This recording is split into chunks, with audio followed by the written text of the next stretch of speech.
Барлықтарыңызға сәлем. Бүгін біз дәмді өте нәзік Наполеон тортын жасаймыз. Ең бірінші 400 грамм сары майды үккіштен, яғни теркадан өткіземіз, немесе блендер болған жағдайда блендермен ұсақтап бөлшектейміз. Сары май ерімеген және тоңазытқыштан алынған болуы керек. Одан кейін сары майға 4 стакан ұнды қосып, маймен бірге араластырамыз. Содан соң қолымызбен ұнтақ жасаймыз, яғни крошки орысша айтқанда.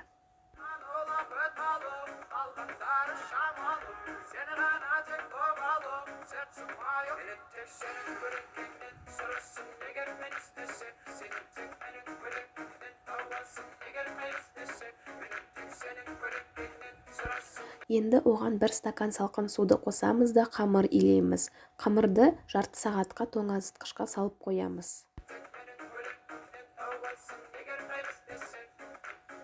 Керегіміз маған сенен тек, ғашық болып қалдым саған кенеттей. Керек, қасымда бол, әрекет бер, әрекет берді, әрекет берді, жиырма, істетті, әрекет берді, әрекет берді, жиырма, әрекет кет. Бәтмалу, қалғандары шамалу, сені ғана тек обалу, сәтсің байыламалу. Жарты сағаттан кейін қамырды алып 10 бөлікке бөлеміз. Оны қайтадан 10-15 минутқа тоңазытқышқа қоямыз. Осы кезде 180 градусқа пешімізді қыздыра береміз.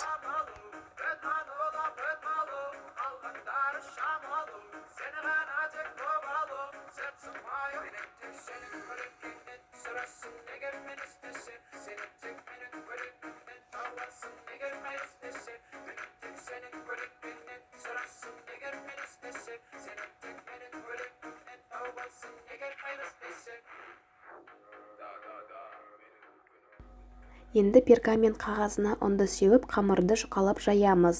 Ұнды көп себудің қажеті жоқ. 22 сантиметрлік диаметрлік формамен қамырымызды оямыз.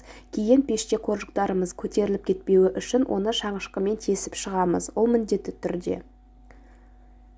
Қызып тұрған пешке 180 градусты 5-6 минуттай қоржықтарымыз қызарғанша пісіреміз.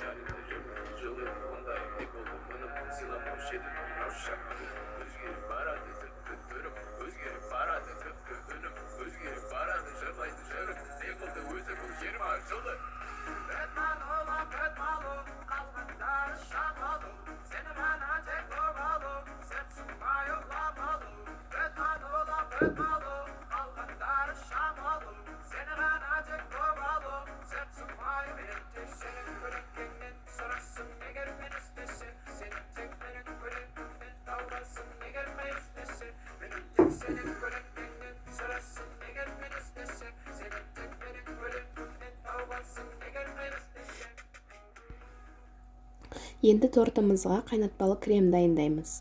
Ең бірінші 2 жұмыртқаға 2 ас қасық сидадан өткізілген ұнды қосамыз және оған 1 стакан қантты қосып араластырамыз.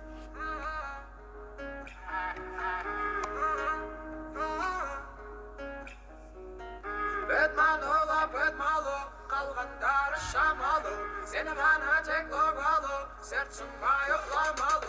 Бәтмалу, қалғандары шамалу, сені ғана тек обалу, сәртсің байы. Тек сенің көрінгеннен сұрасың, егер мен істесе, сені тек менің. Креміміздің консистенциясы бірдей болған кезде 250 грамм сүтті қосып араластырамыз.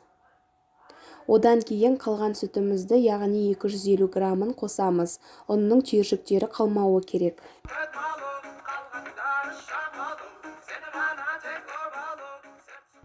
Енді кремімізді жай отқа қойып, крем қоюланғанша араластырып тұруымыз керек. Қоюланғаннан кейін оны оттан алып, басқа ыдысқа салып суытып алсақ болады.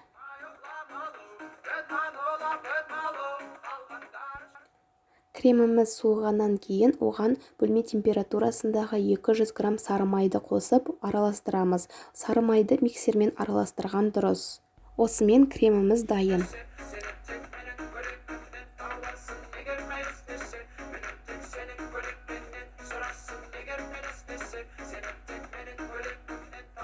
Енді тортымызды жинаймыз. Ең бірінші коржықтарымызды диаметрлік формаға салып жинаймыз. Сол кезде тортымыз түзу болады. Коржықтарды жинаған соң оны 30 минут немесе 1 сағатқа тоңазытқышқа салып қоямыз.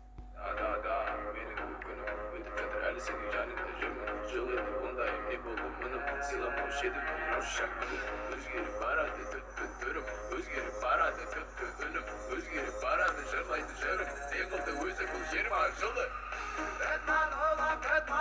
қалғандары шамалы сені ғана тек ұрмалы сыртсымай ұламалы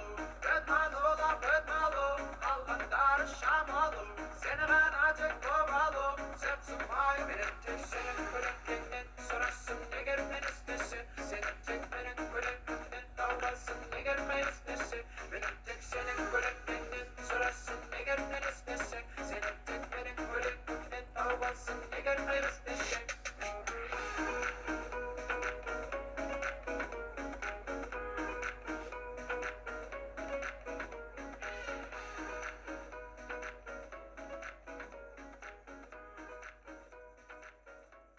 Қалған қамырымызды қолмен ұсақтап, оны үгітіп, тортымызды сәндейміз. Тортымыздың сәндеуі әркімнің өз қалауы бойынша.